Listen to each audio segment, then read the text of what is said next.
Assalamualaikum warahmatullahi wabarakatuh. Selamat pagi semuanya. Ketemu lagi sama Ibu di pelajaran fisika.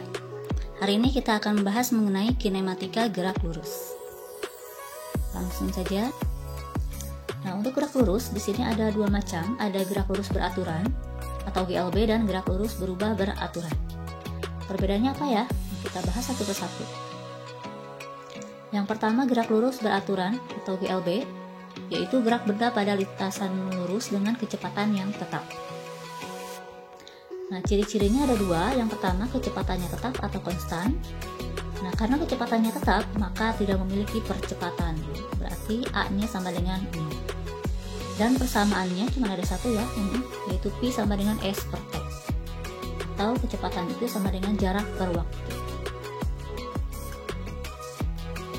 Contoh GLB dalam kehidupan sehari-hari, contohnya misalkan di situ gerak mobil di jalan tol yang cenderung kecepatannya tetap, dan seterusnya bisa dibaca ya. Dan untuk grafiknya di sini bisa kalian lihat. Grafik yang pertama kecepatan terhadap waktu, ini grafiknya seperti ini ya, mendatar. Ini artinya kecepatannya itu tidak bergantung pada waktu. Dan untuk yang grafik yang kedua S terhadap T yaitu linear ya, miring. Itu yang kedua. Selanjutnya contoh soal untuk GLB. Misalkan ini soalnya ya, seseorang mengendarai mobil dengan kecepatan tetap 15 meter per second. Tentukan A jarak dan B waktu.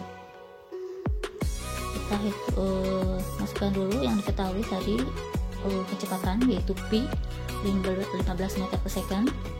Ditanyakan A jarak itu second, simbolnya S kecil, 4 second dan 5 second, berarti itu T kecil.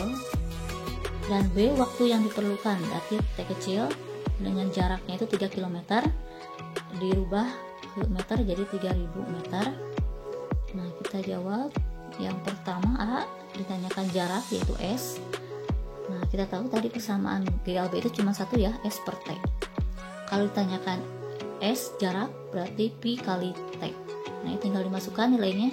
P itu 15 kali T nya itu tadi 4 sama dengan 60 meter. Untuk yang kedua dalam 5 second tadi tinggal masukkan 5, hasilnya 75 meter. Dan yang B menentukan waktu. Nah, waktu berarti S dibagi dengan P, S nya itu 3000. Nah, ini P nya 15, jadi 200 second. Lanjut, gerak lurus berubah beraturan atau GLBB, yaitu gerak benda pada lintasan lurus dengan kecepatan yang berubah secara beraturan. Jadi ciri-ciri GLBB itu ada dua, yaitu pertama kecepatannya berubah secara beraturan, dan yang kedua kecepatannya konstan atau tetap. Nah, kemudian ini persamaan untuk GLB di sini ada 3. Bisa kalian lihat sendiri, di situ ada P0, ada P0 itu kecepatan awal, P itu kecepatan akhir, dan seterusnya. Nah, untuk GLBB ini ada GLBB yang dipercepat, ada yang diperlambat. Nah, untuk yang dipercepat itu terjadi ketika kecepatannya bertambah atau semakin besar. Dan GLBB yang diperlambat terjadi apabila kecepatannya berkurang atau semakin kecil. Nah, ini dalam kehidupan sehari-hari contoh GLBB yang dipercepat, misalnya gerak jatuhnya buah dari pohon, gerak benda saat turun di bidang miring, dan seterusnya. Untuk yang diperlambat ini kebalikannya saja ya.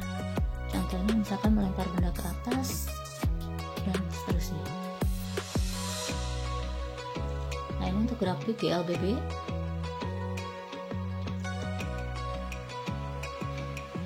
Nah, untuk kecepatan terhadap waktu ini ya, kalau naik ke atas berarti ini GLBB yang dipercepat. Nah, ini bisa juga seperti ini untuk P terhadap T, bisa juga menurun, berarti ini GLBB yang diperlambat. Nah, ini masih GLBB. Nah, ini ada gerak vertikal. Nah, ini persamaan gerak vertikal ya untuk di titik tertinggi.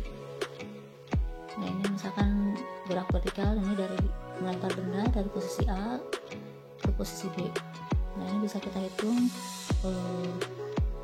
waktu naiknya atau ketinggian maksimum dan seterusnya, ini bisa kalian lihat ya.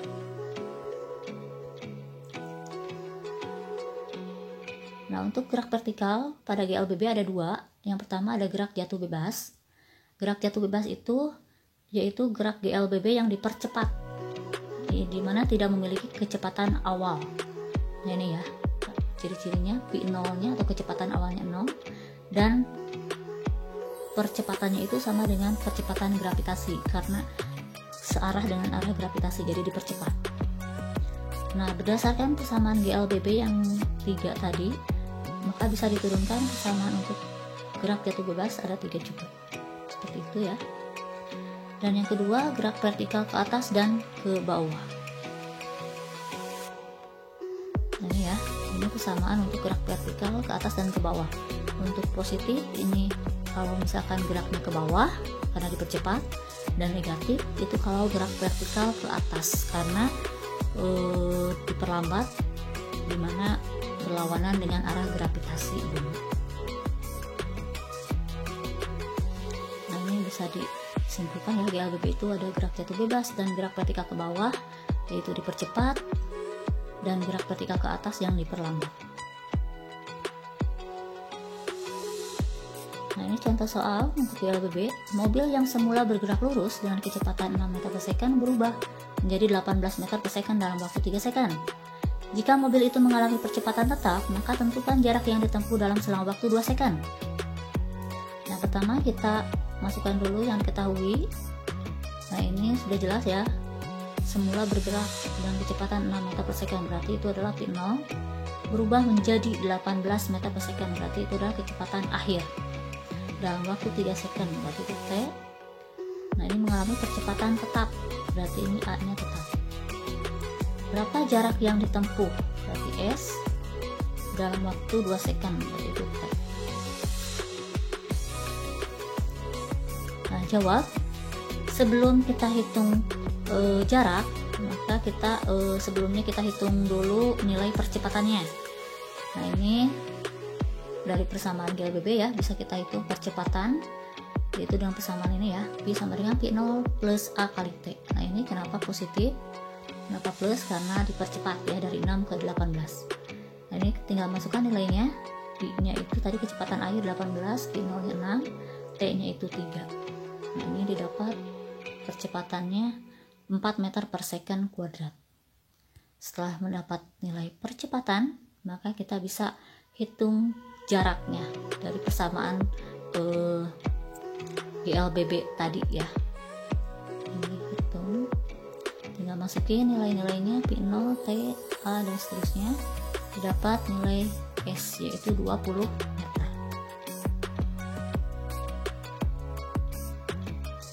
Contoh soal yang selanjutnya ya, ini soal dalam bentuk grafik kecepatan terhadap waktu.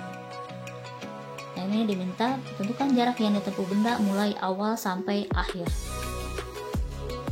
Nah, perlu kita ketahui kalau dari grafik P terhadap T untuk menghitung jarak, nah ini kita tinggal hitung jarak itu atau S itu adalah sama dengan luas di bawah grafik.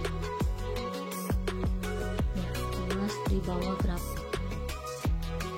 Berarti ini grafiknya ada 3. Berarti ini jarak totalnya itu adalah luas bangun tersebut. Nah, ini S sama dengan luas grafik.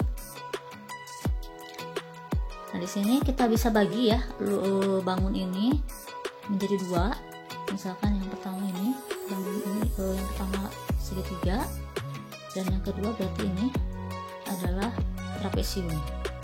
Ini 1, ini 2. Nah, nanti luas grafik ini ada 2, berarti tinggal kita jumlahkan nanti ya jarak totalnya. Nah, kita hitung S1 dulu. Ini yang segitiga, luas segitiga itu adalah luas segitiga setengah alas kali tinggi. Ini alas ya kali tinggi. Nah, alasnya ini segitiga ini adalah dari 0 ke 4. Ini 4 ya. dari 0 ke 4, berarti alasnya 4 kali tingginya dari sini ke sini. Nah, ini berarti dari 0 ke 10 berarti 10. Nah, dapat 20 meter. Sekarang luasan yang kedua yaitu yang trapesium. Nah, luas trapesium itu adalah setengah kali A plus B kali T. A plus B itu adalah sisi yang sejajar ya. A nya ini yang sejajar ini, yang atas ini sama yang bawah ini. Ini A, ini B. A nya itu yaitu dari ini ya, berarti dari 4 ke 6, berarti 4 ke 6 itu adalah 2, dan B itu yang bawah dari 4 ke 8. Nah, ini 8, berarti 8 kurangi 4, 4. Ini tinggal dihitung hasilnya 30 meter. Jadi kita jumlahkan jarak totalnya yaitu 20 tambah 30 hasilnya 50 meter.